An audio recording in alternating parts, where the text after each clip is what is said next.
Hey guys, what's happening? How to withdraw from Phantom Wallet to a bank. So in order to do that, we need to transfer, uh, you know, transfer our coin or our crypto coin to another platform that supports bank accounts, right? So if I'm transferring, let's say I'm gonna send Bitcoin, right? So I'm gonna hit send Bitcoin, right? And I'm gonna enter the address or domain name and then enter the amount of Bitcoin that I want to send to Kraken, right? This is my wallet.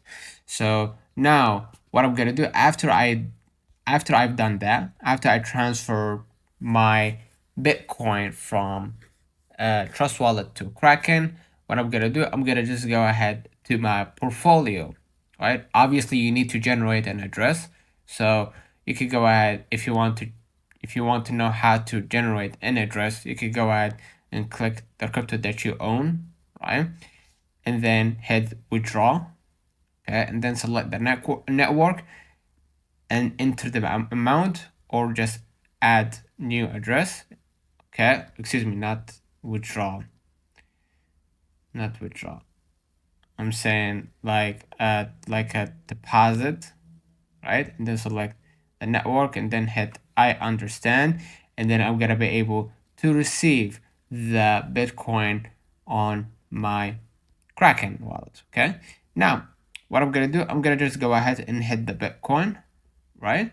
And I'm gonna click the three dots next to the withdraw and deposit. Now, what I'm gonna do, I'm gonna just go ahead and exchange one asset for another, right? And I'm gonna select the USD, right? USD, US dollars, okay? And obviously enter the amount. Let's say 0.00010, right? And then you could go ahead and hit continue, right? And then confirm that you want to receive the US dollar cash, okay? And then what I'm gonna do, I'm gonna just go back to my portfolio and I'm gonna look for the cash, the US dollars, right?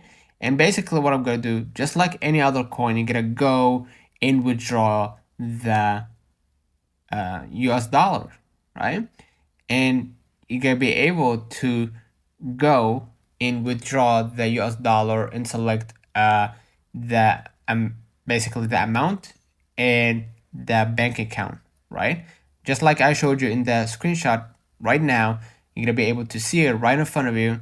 Go ahead and enter the bank credentials, and they're gonna take a fee, and it's gonna take a while for them to send you the money, and then basically that's it. Let me know in the comments if this video helped you. Then don't forget to like and subscribe. Thank you for watching and catch you in the next time.